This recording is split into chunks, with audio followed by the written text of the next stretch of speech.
नमस्कार, मैं हूं विक्रांत यादव और आप देख रहे हैं आज का बाजार बुलेटिन। ये अमेरिका, इजराइल और ईरान के युद्ध ने पहले ही कारोबारी दिन पूरी दुनिया पर कहर ढा दिया। चाहे यूरोप हो या फिर अमेरिका या फिर एशिया के बाजार, तमाम जगह बड़ी गिरावट देखने को मिली। लेकिन एक फर्क था कि अमेरिकी बाजार में हल्की गिरावट दिखी, लेकिन वहां पर उसके बाद बाजार पूरी तरीके से लगभग संभल गया।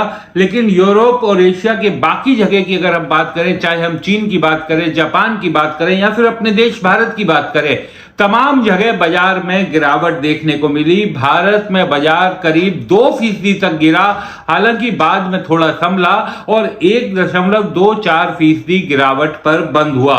तो अमेरिका, ईरान और इजराइल जिस तरीके से युद्ध शुरू हुआ है और जिस तरीके से अब उसका स्केल बढ़ता जा रहा है, उससे चिंताएं बढ़ गई हैं। क्योंकि शुरुआत में ये कहा जा रहा था कि ये युद्ध 4 दिन, 3 दिन, 4 दिन, 5 दिन रहेगा, लेकिन अब जिस तरीके से ईरान ने रिटेलिएट किया है, जिस तरीके से जवाबी हमला दिया है, उसने सबकी चिंताएं बढ़ा दी है कि ये युद्ध लंबा चलने वाला है। अमेरिकी राष्ट्रपति डोनाल्ड ट्रंप ने भी ये माना है कि अब ये युद्ध 4-5 हफ्ते तक चल सकता है, यानी लंबा चल सकता है।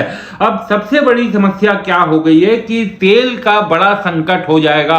अगर ये युद्ध लंबा चला तो तेल का बड़ा संकट हो जाएगा, क्योंकि ईरान के पास जो स्ट्रेट ऑफ हॉर्मुज है, स्ट्रेट्स ऑफ हॉर्मुज है, जिसे हॉर्मुज की खाड़ी भी कहा जाता है, वहां से दुनिया का 20% तेल आता है, आवाजाही करता है। और कल वहां पर, हालांकि ईरान का कहना है कि उसने कोई अभी वहां पर बंद नहीं किया है रास्ता, लेकिन वहां पर मूवमेंट, जो शिप्स की मूवमेंट होती है, वो पूरी तरीके से बंद हो गई दिखाई देती है।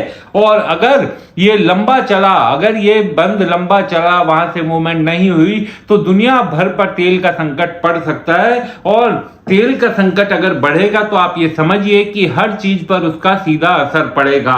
भारत में भी इन्फ्लेशन और महंगाई और तमाम चीजों का असर इसमें देखने को मिल सकता है। अगर हम सोने और चांदी की बात करें तो सोने की मजबूती दिखाई दी, सोना मजबूत होता हुआ दिखाई दिया, 5335 पर बंद हुआ।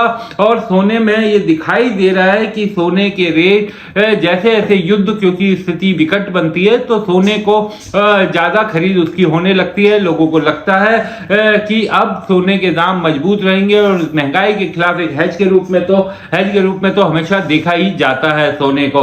लेकिन एक जो बड़ा परिवर्तन देखने को मिला वो था चांदी के दाम में बहुत बड़ी उसमें उछाल आया, और लेकिन उसके बाद बड़ी गिरावट आई। जी हां, बहुत बड़ी गिरावट आई।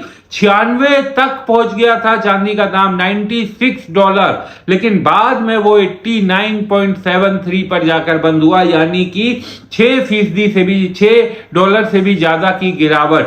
तो ये बड़ी गिरावट रही। ये कहा जा रहा है कि जब चांदी का दाम भागा तो उसके बाद भारी बिकवाली हुई, जिसके कारण 96 तक रेट पहुंचने के बाद वो 89.73 तक पहुंच गया।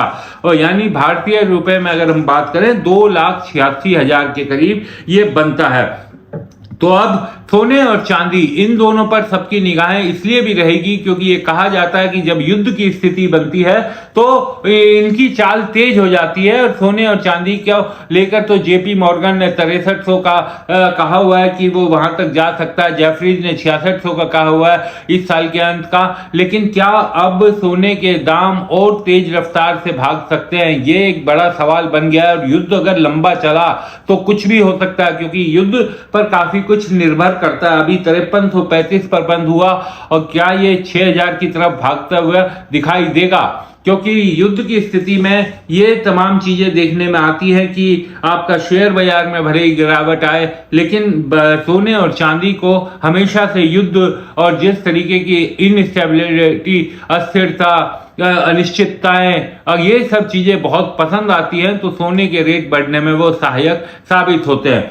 एक बात आप हमेशा अब ध्यान रखिए, बहुत ही वोलेटाइल समय है, युद्ध का समय है, उठापटक बाजार में खूब होगी।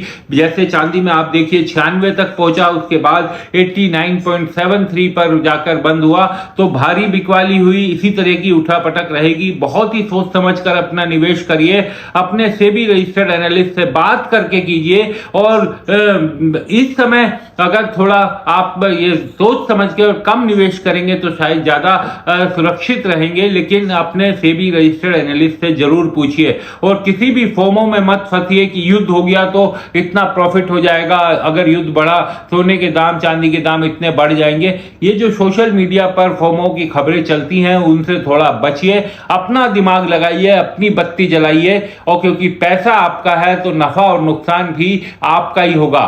सोने और चांदी पर हमने वित्तीय विशेषज्ञ सुगंधा सचदेवा से भी बात की है, आप सुनिए उनकी बातों को, शायद वो भी आपके कुछ काम आ सकती हैं और कुछ जरूरी बातें सुगंधा सचदेवा ने दास स्वतंत्र बाजार से बातचीत करते हुए बताई। सुनिए जरा। कि सोने और चांदी में एकदम भयानक तेजी, तो युद्ध होते ही बाकी सब चीजें भले ही डाउन, लेकिन सोने चांदी की रफ्तार शुरू हो गई है। विक्रांत जी, अगर आपको याद हो, हमने 14 फरवरी के आसपास बात की थी, तब प्राइसेस में हमने काफी फॉल आते हुए देखा था, बट उसके बाद भी हमने क्लियरली यही मेंटेन किया था कि सिल्वर के प्राइसेस में 2,25,000 एक बहुत इंपॉर्टेंट सपोर्ट है और $70 पर आउंस बहुत इंपॉर्टेंट सपोर्ट है। जब तक ये होल्ड कर रहा है प्राइसेस में, अपवर्ड बायस ही बना हुआ है, पॉजिटिव बायस ही है, और वहीं से हमने एक रिवर्सल आते हुए देखा। इनफैक्ट अगर हम सिल्वर के लोज की बात करें तो 2,26,000 से ही प्राइसेस हैं, उसके बाद एक स्ट्रॉन्ग रिवर्सल दिखा। वहीं हमने गोल्ड में भी बात की थी कि 1,39,000 to 1,40,000 एक बहुत इंपॉर्टेंट सपोर्ट रहेगा प्राइसेस के लिए, और यहाँ से हम रिवर्सल आते हुए देखेंगे। अगर 1,61,000 का लेवल ब्रेक हो जाता है तो तेजी भी देखने को मिलेगी। इनफैक्ट ऐसा ही हमने प्राइसेस में डेवलप होते हुए देखा सिनारियो, और प्राइसेस में एक अच्छी अपटेक देखने को मिली। इनफैक्ट जो लोग हमारे साथ टेलीग्राम चैनल पे जुड़े हुए हैं, हमने फ्राइडे के सेशन में भी इंडिकेट किया था कि ये वॉर होती हुई नजर आ रही है, प्राइसेस 2 मार्च तक तेजी दिखाएंगे, उसके बाद कुछ करेक्शन देखने को मिल सकती है। So yes, we have been able to identify कि जिस तरीके से जो सिचुएशन नजर आ रही थी, जिस तरीके से मिलिट्री बिल्डअप था, वो इंडिकेट कर रहा था कि ये वॉर इज इमिनेंट, कुछ अटैक्स जरूर हो सकते हैं ओवर द वीकेंड, और उसी के चलते भी हम maintain a positive bias. But यहाँ से मैं थोड़ा सा अब एक स्लाइट कॉन्ट्रेरियन व्यू भी लेना चाहूंगी विक्रांत जी। ऑलरेडी हमने 2,25,000 से ऑलमोस्ट 3 लाख तक का मूव आते हुए देखा है। It's a big move that we have again seen in silver prices. अब मेरा ऐसा मानना है कि जब तक प्राइसेस 3,04,000 से 5,000 की रेंज के ऊपर क्लोज नहीं होते, दोबारा से एक शॉर्ट टर्म करेक्शन देखने को मिल सकती है, प्रॉब्ली कल के सेशन में। I might go wrong, but time cycle analysis ऐसा ही इंडिकेशन दे रहा है। मैं इसकी आगे और भी एक्सप्लेनेशन देना चाहूंगी व्हाई आई फील सो। इसके साथ साथ गोल्ड में भी सिमिलर सिनारियो इमर्ज हो रहा है। 5450 एक इंपॉर्टेंट रेजिस्टेंस की तरह इमर्ज हो रहा है। अगर ये ब्रेक नहीं होता तो कल के सेशन में एटलीस्ट मेरा ऐसा मानना है एक सेल ऑफ या करेक्शन देखने को मिल सकती है। इवन दो जिस तरीके से हमने वॉर रिलेटेड फैक्टर्स की बात की, प्रोलॉन्ग्ड अगर हम ट्रेंड की बात करें, अगर ये वॉर बहुत प्रोलॉन्ग हो जाती है तो ओवरऑल एक सस्टेन्ड तेजी भी देखने को मिलेगी, बट शॉर्टर टर्म में कुछ करेक्शन के साइंस भी देखने को मिल रहे हैं। इसका एक बड़ा रीजन ऐसा ये भी है कि जब भी कोई अनसर्टेनिटी होती है, गोल्ड के प्राइसेस में हम तेजी आते हुए देखते हैं, पर जब भी वो हेडलाइन बन जाती है, जब भी वो न्यूज आ जाती है, उसके बाद करेक्टिव रैलीज भी देखने को मिलती है। इसके साथ साथ एक और बड़ा फैक्टर है जिसकी बात हमने लास्ट टाइम भी की थी, अब वो फैक्टर आज मैच्योर होता हुआ नजर आ रहा है। सिल्वर का कॉमेक्स में मार्च कॉन्ट्रैक्ट की आज एक्सपायरी है, डिलीवरीज आज कंप्लीट हो जाएंगी। जो भी शॉर्ट सेलर्स हैं उनको हायर प्राइसेस पर सिल्वर की डिलीवरी देनी पड़ेगी। अब जब ये सिनारियो कंप्लीट हो जाएगा, शॉर्ट स्क्वीज कंप्लीट हो जाएगी, उसके बाद सिल्वर के प्राइसेस में भी कुछ हद तक एक प्रॉफिट बुकिंग देखने को मिल सकती है। So sellers have been trapped as of now, short squeeze का सिनारियो है, बट बायर्स अब इसके बाद यहाँ से दोबारा से कुछ सेलिंग देखने को मिलेगी, वो भी अपना प्रॉफिट बुक करने के लिए आएंगे। सो दोबारा से कुछ एटलीस्ट कल के सेशन में ऐसा लग रहा है कि कुछ करेक्शन देखने को मिलेगी। Even though war related headlines will continue to dominate और उसका मेजर इम्पैक्ट आते हुए देखेंगे प्राइसेस पर, इसकी तरफ थोड़ा सा जरूर नजर रखें, थोड़ा सा कल के सेशन में कॉशियस रहें, specially because of the fact कि कल मॉर्निंग सेशन M6 में क्लोज है, we only have evening session, तो ऐसे में वॉलेटिलिटी थोड़ी सी हाइटेंड रह सकती है। दो लार्जर ट्रेंड अभी भी पॉजिटिव है। डाउन साइड में देखें तो सिल्वर में 2,75,000 to 2,50,000 ये बहुत स्ट्रॉन्ग डिमांड जोन रहेगा प्राइसेस के लिए। वहीं अगर गोल्ड में देखें तो 1,57,000 to 1,58,000 ये एक बहुत स्ट्रॉन्ग डिमांड जोन रहेगा, but just for short term perspective थोड़ा सा प्रॉफिट बुकिंग देखने को मिल सकती है प्राइसेस में। इसके साथ साथ इस हफ्ते यूएस के बहुत सारे इकोनॉमिक डेटा भी लाइंड अप है। रिटेल सेल्स का डेटा है, एडीपी एम्प्लॉयमेंट का डेटा लाइंड अप है, non farm payrolls which is a very crucial data वो भी लाइंड अप है। सो ये फैक्टर्स पे भी थोड़ी सी नजर रखनी होगी, इवन दो टैरिफ की हेडलाइन शायद अभी इस हफ्ते हमें कोई सरप्राइजेस ना दे, बिकॉज जिस तरीके से अभी लास्ट वीकेंड पे भी एक नई हेडलाइन थी हमारे पास जिसने गोल्ड एंड सिल्वर के प्राइसेस को सपोर्ट किया। सुप्रीम कोर्ट ने जहां ट्रम्प साहब के टैरिफ को इलीगल कंसिडर किया, ट्रम्प साहब ने दोबारा से 10% ग्लोबल टैरिफ इंपोज कर दिए। बट इस वॉर के चलते शायद ट्रम्प साहब थोड़ा सा शांत रहें और टैरिफ से रिलेटेड शायद कोई न्यूज देखने को नहीं मिले। बट अभी मेजर फैक्टर जो मार्केट के लिए मूविंग रहेगा, that will be the geopolitical flash points. एक चीज ये समझना चाहूंगा सुगंधा जी, क्या वैसा होता हुआ दिखाई दे रहा है जैसा हमने जनवरी 29 को देखा था, जिस पीक पर सोना और चांदी पहुंच गया था? अगर ये युद्ध लंबा चलता है तो क्या उस तरीके की चीजें भी देखने को मिल सकती है? बिल्कुल हो सकती है विक्रांत जी, बट अभी मेरा ऐसा मानना है डिप्स पर बाइंग ही देखने को मिलेगी, कोई मेजर सेलिंग तो नहीं नजर आ रही है। Yes, that is a possibility. अगर बिल्कुल वॉर एंड हो जाती है तो जो जियोपॉलिटिकल रिस्क प्रीमियम हम प्राइसेस में आते हुए देख रहे हैं, ये भी पॉसिबल है। बट जिस तरीके से कंट्रीज इन्वॉल्व होती हुई नजर आ रही हैं, अभी तो जो हेडलाइंस इंडिकेट कर रही हैं वो तो थोड़ा सा प्रोलॉन्ग वॉर की तरफ इंडिकेशन है। सो जब भी ऐसी लंबी वॉर्स होती हैं, गोल्ड को फायदा मिलता है। मैं कुछ I have studied some data, I would like to highlight those data points also. आपके इस वीडियो के माध्यम से मैं कुछ शेयर करना चाहूंगी। 1971 से 1980 जब गोल्ड स्टैंडर्ड अबंडन हुआ था, उस टाइम पे हमने ऑयल शॉक भी आते हुए देखा था 1973 में भी, और 1979 टू 1980 में भी अगर हम देखें तो काफी ज्यादा हमने ऑयल के प्राइसेस में अपसाइड आते हुए देखी। उसी टाइम पे अगर हम देखें तो गोल्ड के प्राइसेस में भी हमने ऑलमोस्ट 2300% तक का स्पाइक आते हुए देखा था। So that's a huge figure, जहां 1971 में $35 पर आउंस पे प्राइसेस ट्रेड कर रहे थे, बिकॉज ब्रेटन वुड सिस्टम के under prices they had been stuck at $35 to $1। उसके बाद फ्री फ्लोटिंग हो गए प्राइसेस, और प्राइसेस में हमने एक मेजर जंप आते हुए देखा। सो 1980 तक अगर देखें तो प्राइसेस $850 पर आउंस तक पहुंच चुके थे। सो जब भी वॉर्स रही हैं, नॉर्मली प्राइसेस ने पॉजिटिव रिएक्ट किया है। मैं थोड़ा सा वॉर का डेटा भी बताना चाहूंगी। 1972 से 1973 तक हमने गोल्ड के प्राइसेस में ऑलमोस्ट 163% तक का गेन आते हुए देखा। 1990 टू 1991 की गल्फ वॉर में थोड़ा सा करेक्शन देखने को मिली प्राइसेस में, सिर्फ 5% की। बट वहीं अगर 2003 में देखें तो दोबारा से इराक वॉर के टाइम पे प्राइसेस में 32% तक का जंप देखने को मिला। फिर अगर हम रीसेंट टाइम्स की बात करते हैं, जो सबकी मेमोरी में है, रशिया यूक्रेन वॉर के बाद से तो prices they have been moving higher only, because यहाँ पर तो एक और मेजर फैक्टर चेंज हुआ। इस रशिया यूक्रेन वॉर के बाद तो डी डॉलराइजेशन की मूव ने पिकअप किया।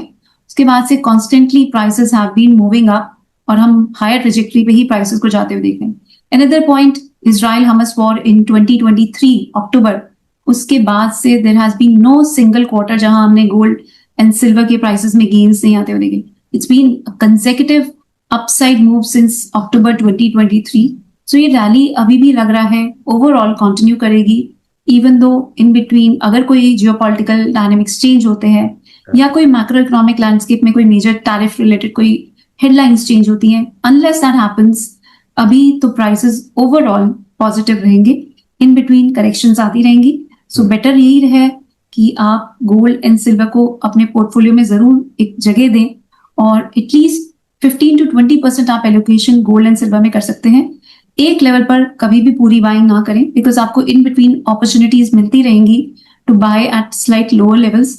ये जब भी करेक्शंस आएंगी, एक अच्छी अपॉर्चुनिटी होगी to buy gold and silver from a slightly longer term perspective. Sugandha ji, एक अंतिम सवाल मैं आपसे जानना चाहता हूं, बिल्कुल सामान्य व्यक्ति के लिए, कि जिस तरीके की वोलेटिलिटी हमने देखा था जनवरी में, जब 29 जनवरी को $121 से एकदम 64 तक पहुंच गई थी चांदी, और सोने के दाम में भी ठीक ठाक गिरावट हुई थी, क्या उस लेवल की उठापटक इस समय भी हो सकती है? क्योंकि इसलिए मैं जानना चाह रहा हूं क्योंकि इस बार जब सोने और चांदी के रेट बढ़ रहे हैं तो ये कहा जा रहा था कि बड़ी मजबूत चाल चल रहे हैं और संभल के दाम बढ़ रहे हैं। ये पहले की तरह नहीं है कि अचानक से बहुत कम समय में इतनी तेजी से भागे थे अक्टूबर से जनवरी तक। इस बार बहुत संभल के वो अपनी चाल चल रहे हैं। तो क्या फिर से वैसी ही वोलेटिलिटी आते हुए दिखाई दे रही है? नहीं विक्रांत जी, वैसी वॉलेटिलिटी मुझे नजर नहीं आ रही। Rather this is more healthy. जब भी बहुत स्टीप राइज होता है वो हेल्दी नहीं होता, उसमें करेक्शन के बहुत ज्यादा स्ट्रॉन्ग चांसेस होते हैं, और उसी टाइम पे इन्वेस्टर्स थोड़ा सा ट्रैप भी हो जाते हैं बिकॉज वो फोमो में पड़ जाते हैं।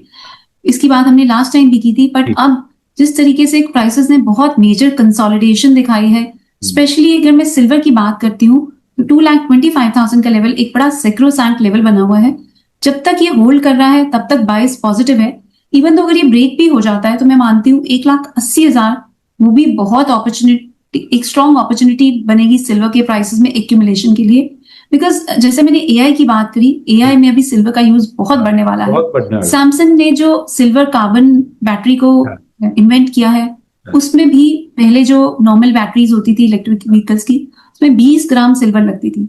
इन बैटरीज में 1 kg सिल्वर लगने की उम्मीद है। सो ये भी एक गेम चेंजर हो जाएगा प्राइसेस के लिए। इसके साथ साथ सोलर सेल से जरूर अगर हम देखें तो फैब्रिकेशन डिमांड सिल्वर की कुछ कम होती हुई नजर आ रही है, बट लार्जली देखें तो monetary easing cycle, strong ETF demand और ये जियोपॉलिटिकल फ्लैश पॉइंट्स, ये सब सपोर्ट करेंगे सिल्वर की रैली को। बट यस, अभी नियर टर्म में लार्जली ये जो फैक्टर रहेगा ये जियोपॉलिटिकल फ्लैश पॉइंट ही रहेगा। सो वॉलेटिलिटी थोड़ी रहेगी, but I do not see it panning out as January end की जो हमने वॉलेटिलिटी आते हुए देखी थी, ऐसा सिनारियो अभी नजर नहीं आ रहा। सी एक ट्रेंड है जो ट्रेंड प्राइसेस में हमने सीधा आते हुए देखा। अब अगर एक करेक्शन के बाद प्राइसेस ऊपर जाएंगे तो एक सस्टेन तेजी हम आते हुए देख सकते हैं। But yes, a word of caution here, I see 3,04,000 is a very strong resistance for silver prices in the immediate short term. तो अगर आप ट्रेडिंग करते हैं या आपने कोई शॉर्ट टर्म बेट्स ली हैं इस पे, ये कोई ट्रेडिंग की एडवाइस नहीं है, but I see a major hurdle है। और वहीं अगर मैं गोल्ड की बात करूं तो 1,75,000, और अगर मैं इसको इंटरनेशनल मार्केट में देखूं तो 5450 के आसपास बहुत स्ट्रॉन्ग रेजिस्टेंस इमर्ज हो रहा है। These levels might not correspond exactly, but levels अगर मैं इंडिविजुअली बात करती हूँ तो ये दोनों बहुत क्रूशियल रेजिस्टेंस लेवल्स है। सो विक्रांत जी, एक और डिमांड जोन क्रिएट हो रहा है गोल्ड एंड सिल्वर के लिए। सेबी ने भी रिसेंटली इक्विटी म्यूचुअल फंड्स को अलाउ किया है कि अपने रेजिडुअल कॉर्पस का ऑलमोस्ट 35% वो एलोकेट कर सकते, up to 35% gold and silver में भी, इंस्ट्रूमेंट्स में भी इन्वेस्ट कर सकते हैं। तो यहाँ से भी बहुत स्ट्रॉन्ग डिमांड निकल के आने की एक्सपेक्टेशंस बनी हुई है। लाइफ साइकिल फंड्स भी 10% of their corpus gold and silver instruments में इन्वेस्ट कर सकते हैं। सो $385 बिलियन इक्विटी फंड्स, अगर उनका कुछ पार्ट भी अगर गोल्ड एंड सिल्वर में आता है, यहाँ से भी बहुत स्ट्रॉन्ग डिमांड आ सकती है। ऑलरेडी सेंट्रल बैंक की डिमांड बहुत स्ट्रॉन्ग है। अगर देखें तो बैंक की डिमांड बहुत स्ट्रॉन्ग रही है। मेजर अगर हम देखें इमर्जिंग मार्केट इकोनॉमीज के central banks have been buying gold.